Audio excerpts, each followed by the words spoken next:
Alright, what's going on everyone? Coach Aaron here, back in with another video, and today we're going to go over the USA Powerlifting Hometown Showdown.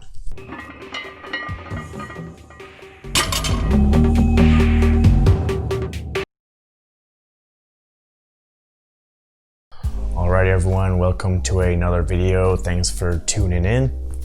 Today I want to go over the details and a little bit of an overview of the USA Powerlifting Hometown Showdown that they just announced.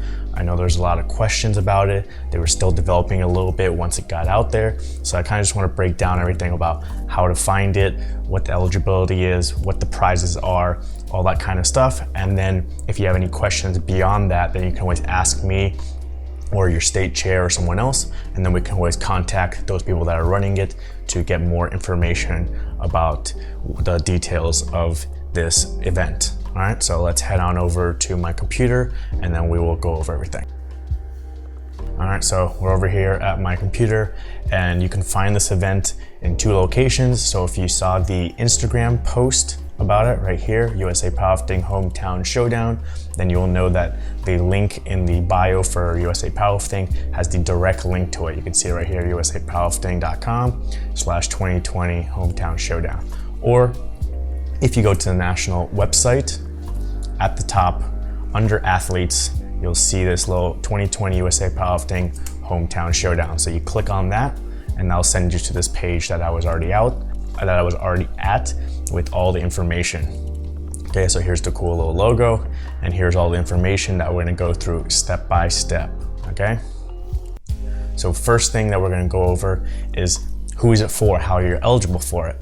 And it's pretty simple. It's all meets in 2020. If you already did a meet before the lockdown, you're included. And if you're doing a meet now that we're open back up, it's included. So you compete at your meet, you win whatever medals or awards for your meet for competing, you hit whatever personal records you want, state records, all that is completely separate. You do that meet, and then once that meet goes into the database, then they're gonna pull those results into a nationwide ranking system, which is what this event is. So you do any meet in 2020, makes you eligible. All right, next we're gonna go over the different categories, okay? So over here under awards, you can see kind of the breakdown of the categories. So first up is gonna be raw and open.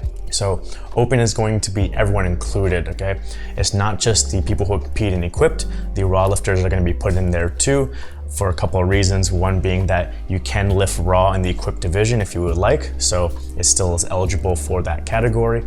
And two, when Mike Zawolinsky was putting the leaderboard and all this information together, he thought it'd be nice to have the raw lifters in the rankings with the equipped, so raw lifters can see where they rank among the equipped lifters, and basically everyone in USAPL.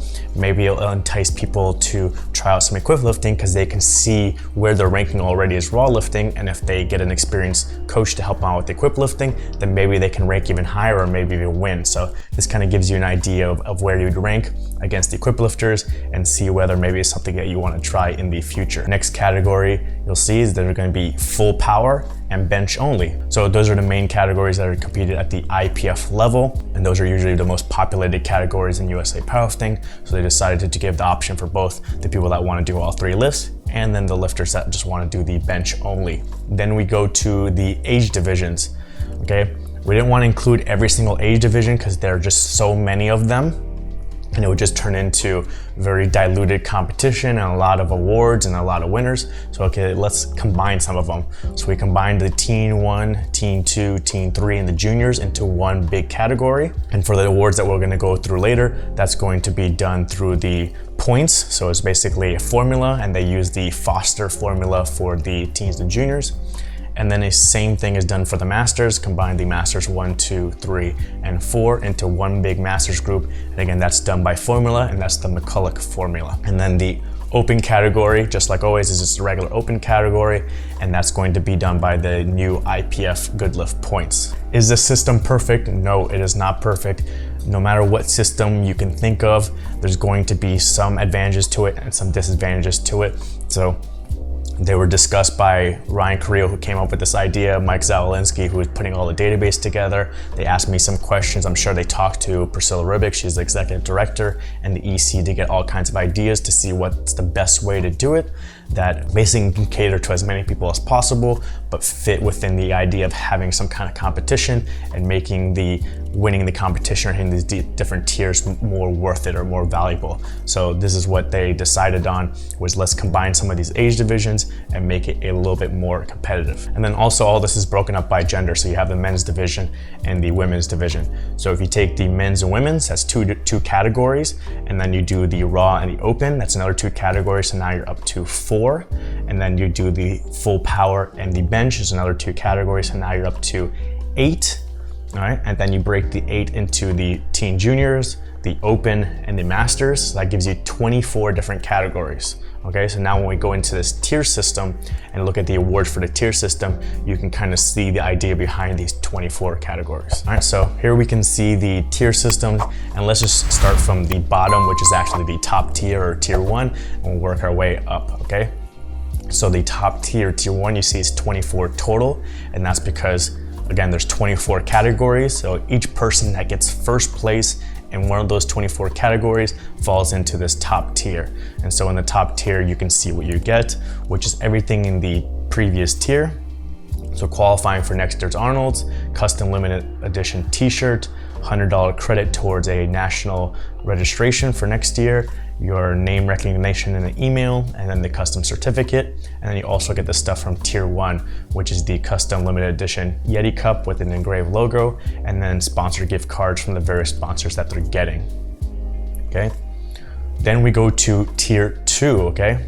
So tier 2 is gonna be 240 total for those 24 categories, which means it's the top 10 lifters in each of those categories. So while just the first place from each category gets this additional stuff in the top tier, anyone who is in the top 10, that 2nd through 10th place, is still gonna get everything here in the 2nd tier, which is again, the Arnold qualifier, the t-shirt, the credit towards nationals, the email recognition, and the custom certificate. And then the 3rd tier here, okay, you're gonna see it's slightly different. Okay, it says weight class top 10. Okay, so now we're not looking at these 24 categories, because those 24 categories is everyone from every weight class combined, done by those formulas that I mentioned earlier. This is going to be basically a slightly separate or slightly different leaderboard, and that is going to be separating out the weight classes now in each of those categories. And if you're top 10 in your weight class, then you will still get that individualized certificate. So for example, in this top tier, you may be in the women's raw full power open, and you are the top person in that across all weight classes, then you'd be in this top tier.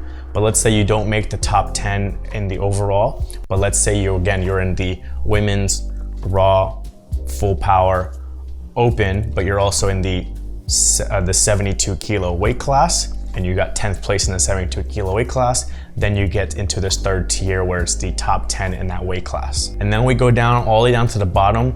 Again, Mike Zawalinski was working on this. It's a lot of different lists that he has to put together and pull all the results from the database, so it took some time. So not all of them were up initially, but now you can see all these different leaderboards that are up that you can click on and you can go look at.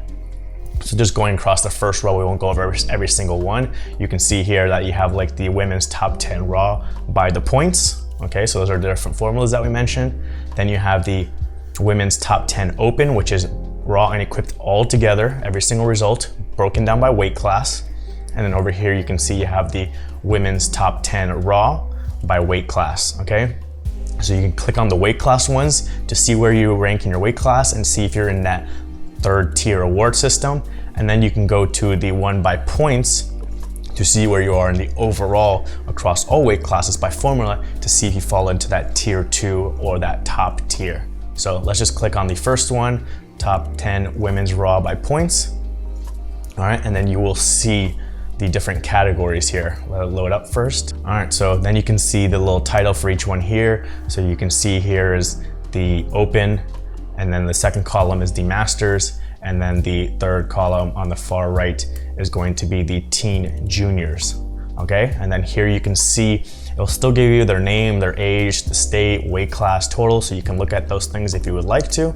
But then this final column here, you can see it says that IPF GL total for the open because they're doing it by the IPF GL points. So then you can go and look and you can see it's all the weight classes. So you have the 72, Samantha Calhoun, 52 is Marissa Inda, 57 is Brittany Seplicki, 63 is Megan Scanlon, and so on.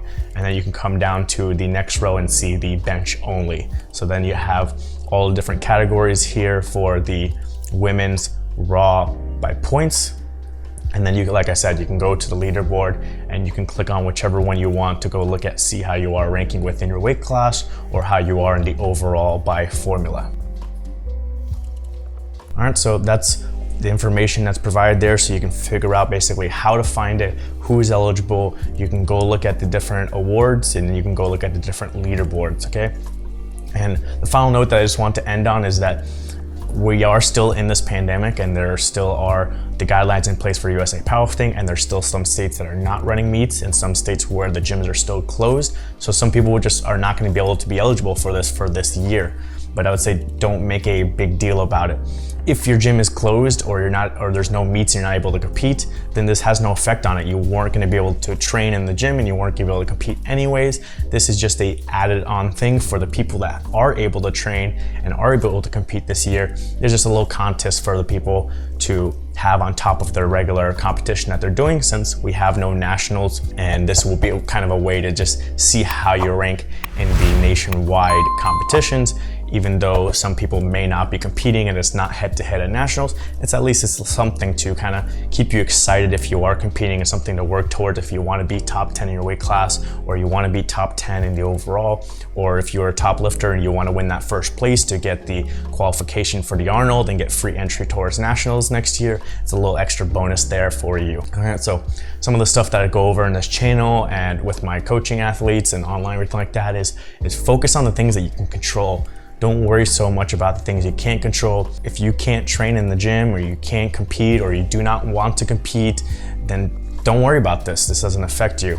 For myself, I usually compete at least one competition per year. The last couple of years it's been bench nationals, which is canceled. So this might be the first year that I don't compete, but it doesn't really matter. I won't be entered in this. It's not a big deal. And even for some of my athletes again aren't training right now or not going to compete this year. They'll just wait till next year once it's all kind of died down some more and safer to go to a meet.